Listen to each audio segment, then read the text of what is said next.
अस्सलाम वालेकुम student, class 8 subject SST chapter number 3 page number 18-19 reading. Today our topic is axis. बच्चे axis कहते हैं महवर को। While the earth rotates while the earth revolves around the sun, it also rotates around itself. The imaginary line around which the earth rotates is called its axis.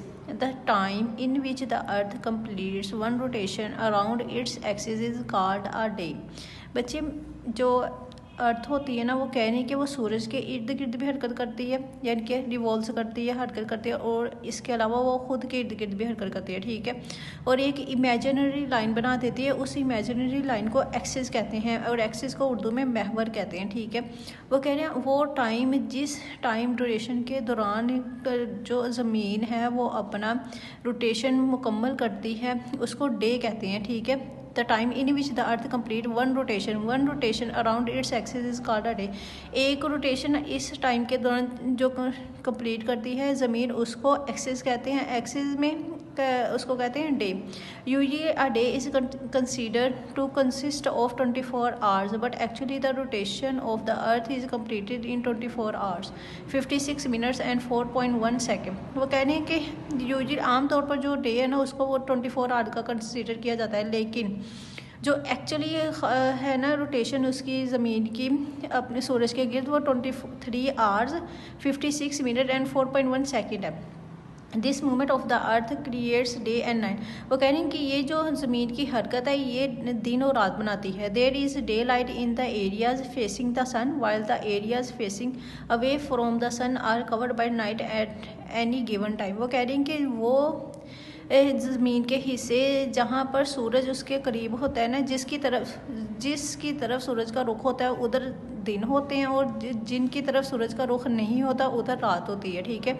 बच्चे next है moon. Moon कहते हैं चांद को। Satellite is a heavily body that revolves around an other heavily body. वो कह रही है कि जो चांद है वो एक भारी जिस्म होता है जो किसी भारी जिस्म के इर्द गिर्द हरकत करता है। Hints the moon is the satellite of the अर्थ। वो कह रहे हैं कि जो मून है वो ज़मीन का एक सियारा है। Scientist have always wonder about how the moon came in to being, and the most popular theory publish in 1975 states that the moon might have come out of the earth more than 4 billion years ago when the earth was still in its early stage and was in a gaseous और liquid form।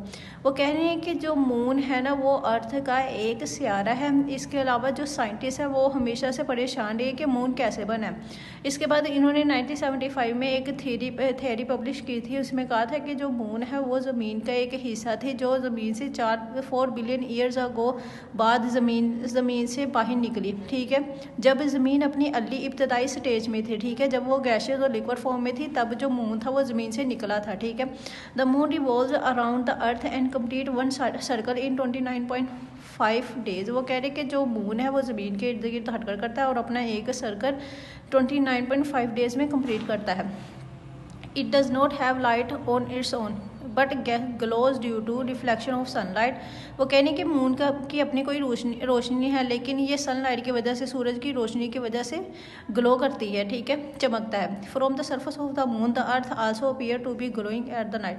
वो कह रहे हैं कि अगर हम moon की surface पे खड़े होंगे ना, तो हमें जो अर्थ है ना रात के वक्त वो भी चमकती हुई नजर दिखाई देगी। From the same reflection of the sun and wanes and waxes just like the moon. Waxes and waning are the name given to the increasing and decreasing the size of the moon respectively. Actually the moon remains the same, but as it moves around the earth we can see only a small part of it at the beginning of its revolution. This is called a crescent। बच्चे अब जो waxing और वेनिंग है ना, waxing का मतलब होता है बड़ा चांद, बड़ा, और जो वेनिंग का मतलब होता है वो छोटा, ठीक है। और जो क्रीसन होता है बच्चे वो हलाल का चांद होता है, यानी कि चांद का एक ही हिस्सा जिधर से नजर आता है उसे क्रीसन कहते हैं। The crescent keeps waxing until until one side of the moon is completely visible around the middle of a lunar month. This is called a full moon. Then the moon starts winging or thinning, and by the end of the lunar month it is not visible at all. वो कह रहे कि बच्चे जो lunar month होता है ना, वो जुज़वी मंथ कहते हैं, कमरी महीना होता है चांद का, ठीक है, वो होता है, ठीक है। अब इसके अंदर ये बता रहे हैं कि जो क्रिसन होता है वो हलाल चांद होता है, यानी कि चांद का एक हिस्सा होता है, और जो विनिंग होता है वो बड़ा चांद होता है। जो विनिंग होता है वो क्या, वैक्सिंग होता है बड़ा चांद, और विनिंग होता है छोटा चांद, ठीक है बच्चे। आगे इक्लिप्सिस कहते हैं ग्रहण को। सूरज ग्रहण हो गया, चांद ग्रहण हो गया, उसको इक्लिप्सिस कहते हैं। अब सोलर इक्लिप्स, ठीक है, सोलर किसे कहते हैं, सूरज को, और इक्लिप्स कहेंगे ग्रहण को।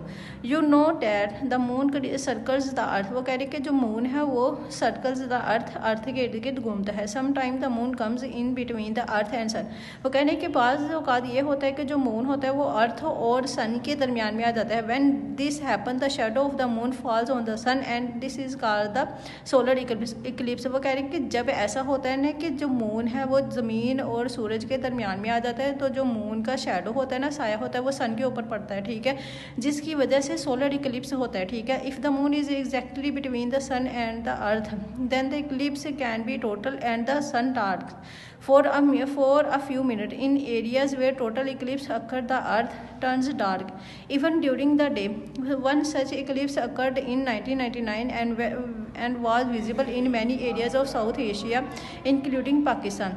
However, more commonly, the moon eclipse only a part of sun, and that is known as a partial solar eclipse. वो कह रहे हैं कि 1999 में ज़मीन के कुछ हिस्सों में, जैसे कि साउथ अफ्रीका हो गया, उनमें टोटल इक्लिप्स देखा गया था, जिसमें ये हुआ था कि जो मून था वो ज़मीन और सूरज के दरमियान में आ गया था, ठीक है। अगर वो कह रहे हैं कि इसके अलावा जो थोड़ा सा पार्ट होता है ना सन मून का, वो ज़मीन और सूरज के दरमियान में आ जाता है, उसको पार्शियल सोलर इक्लिप्स कहते हैं, यानी कि जुज़वी सूरज ग्रहण कहा जाता है, ठीक है बच्चे। आज हमने रीडिंग की है पेज नंबर 18 और 19 की। अल्लाह हाफिज़।